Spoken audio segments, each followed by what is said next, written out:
Bismillahirrahmanirrahim. Assalamualaikum warahmatullahi wabarakatuh.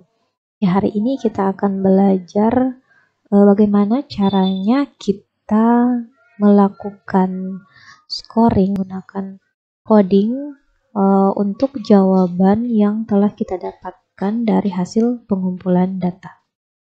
Nah, adapun yang akan kita scoring yaitu yang merupakan bagian dari pertanyaan kuesioner, yaitu pada bagian pengetahuan yaitu B, ya, pada bagian B pengetahuan, bagian C sikap, dan bagian D adalah tindakan. Nah, pada kuesioner bagian B pengetahuan ada dua pilihan jawaban, yaitu jawaban ya dan tidak. Nah, kemudian bagian C ada 3 pilihan jawaban, tidak setuju, setuju, dan sangat setuju. Sementara pada bagian D, tindakan ada 2 ya, sama dengan pengetahuan, yaitu ya dan tidak.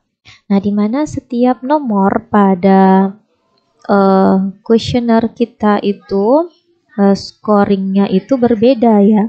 Jadi scoringnya berbeda. Ada yang sama. Nah, misalnya pada pertanyaan pertama. Nah, jadi di pertanyaan pertama di pengetahuan itu skor ketika responden menjawab ya, maka diberi skor 1 karena pada jawabannya itu adalah jawaban yang kita harapkan, jawabannya adalah benar. Nah, sementara kalau dia menjawab tidak, responden menjawab tidak, kita beri skor 0. Nah, jadi sebelum kita menginput pada melakukan transformasi, mengcoding pada SPSS, maka kita perlu tahu dulu scoring masing-masing bagian item dari kuesioner kita. Nah, jadi di pengetahuan kita harus tahu dulu pada nomor 1 itu yang benar apa. Nah, jadi kalau yang benar iya, maka skornya 1. Yang jawabnya salah, yaitu tidak, skornya 0.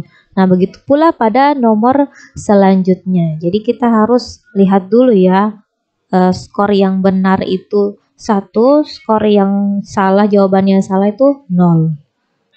Nah, kemudian sikap, begitu juga sikap.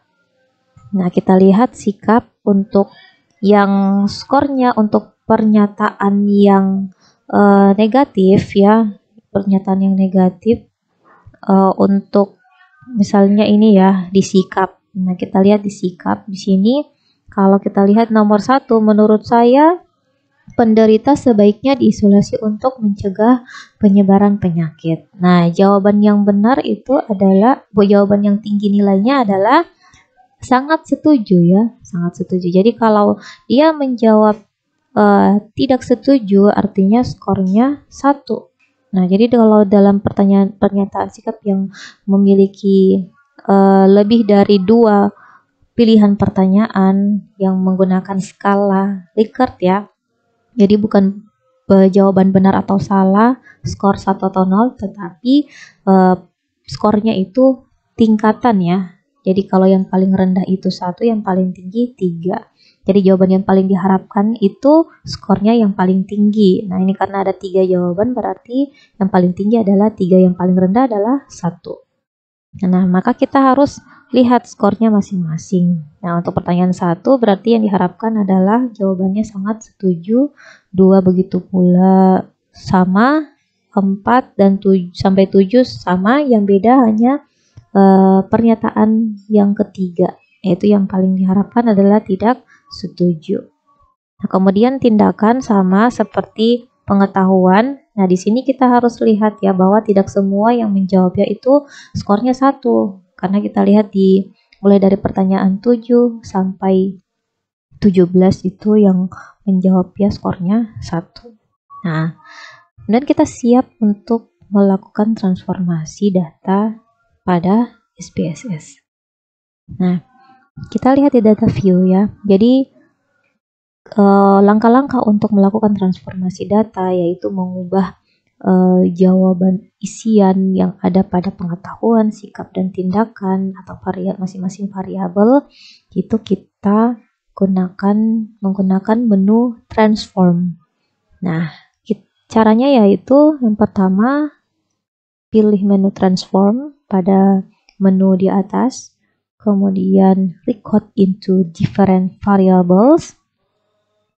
Nah, boleh sebenarnya record into same variables, tapi ketika ada kesalahan kita harus mengulang menginput ya, karena akan berganti ya jawaban kita yang ada, isian kita pada tiap item pertanyaan maupun pernyataan itu akan terganti menjadi angka.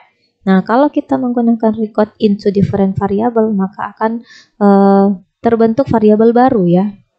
Nah, misalnya record into different variable. Misal yang kita mau record yang pertama yaitu nomor 1 pada pengetahuan yaitu B1. Nah, maka di sini kita harus berikan nama. Ingat pada name, ingat tidak boleh ada spasi ya. Jadi kita tulis score dan underscore B1. Nah, di sini kita beri label score B1. Lalu change. Nah, kemudian kita ubah old and new values itu untuk mengubah ketika dia menjawab ya maka skornya 1, ketika menjawab tidak skornya 0.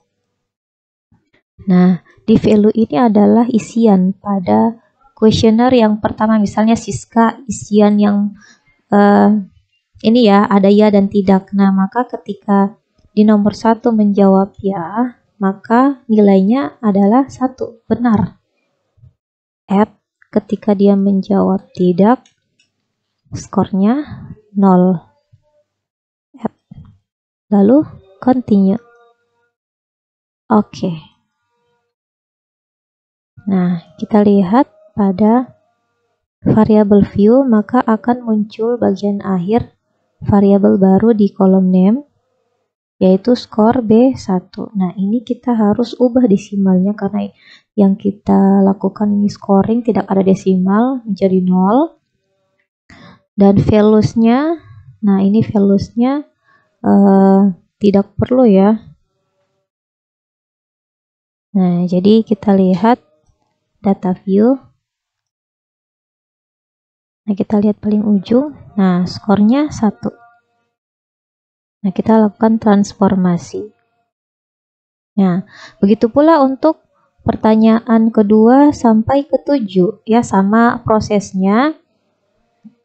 Tergantung dari pilihan skor jawabannya. Jadi kalau ada yang berubah, ya kita ubah. Misalnya kalau dia jawab ya 0 skornya, maka kita harus ganti. Tidak skornya 1, ya skornya 0. Nah, itu kita melakukan scoring. Nah, kemudian sikap.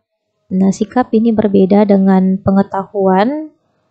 Nah, caranya kalau sikap sama, langkahnya transform, kemudian record into different variable. Nah, kemudian kita kembalikan. Jadi ini kita selesaikan ya B1 sampai B7 ya, sampai berakhir nomor pada pengetahuan. B10 ya, sorry. B1 sampai B10. Nah, kita mulai lagi sekarang kita mulai pada sikap, berarti C. Nah, skornya berarti skor C1. Nah, di sini skor C, labelnya, lalu kita change. Nah, jadi pada sikap itu mulai dari C1 sampai C7. Nah, kita mulai dari C1, kita lihat di C1 itu yang skornya tinggi adalah sangat setuju. Jadi ketika jawabnya tidak setuju 1, setuju 2, sangat setuju 3. Nah, kemudian kita lihat di kuesioner ya. Nah, jadi kita ubah di old and new values-nya. Nah, ini kita remove ya, karena berbeda, kita remove. Nah, kita ubah di sini, berarti nomor C1 itu kalau TS-nya adalah skornya 1. Kalau setuju skornya 2, sangat setuju skornya 3. Lalu continue, sudah ya. Nah, lalu oke. Nah, kita lihat pada variabel view akan muncul skor baru, kita ubah desimalnya. Nah, labelnya sudah ada, value-nya biarkan saja. Nah, dia berubah skor. Nah, kita lihat skornya 1. Nah, jadi kita bikin scoring mulai dari C1 sampai C7 untuk pertanyaan sikap sesuai dengan jumlah pada kuesioner ya. Nah, begitu pula pada tindakan. Nah, tindakan di sini kita harus sesuaikan dengan pilihan jawabannya ya. Kalau nomor 1 sampai nomor 6 menjawab ya, skornya 0. Menjawab tidak, skornya 1. Kalau menjawab dan nomor 7 sampai 17 menjawab ya, berarti skornya 1. Menjawab tidak, skornya 0 ya. Nah, jadi sama cara men-scoring tindakan dengan pengetahuan karena pilihan jawabannya sama ya. Nah, demikian untuk tutorial melakukan scoring menggunakan menu transformasi menggunakan aplikasi SPSS. Selamat mencoba. Terima kasih. Billahi taufiq wal hidayah. Assalamualaikum warahmatullahi wabarakatuh.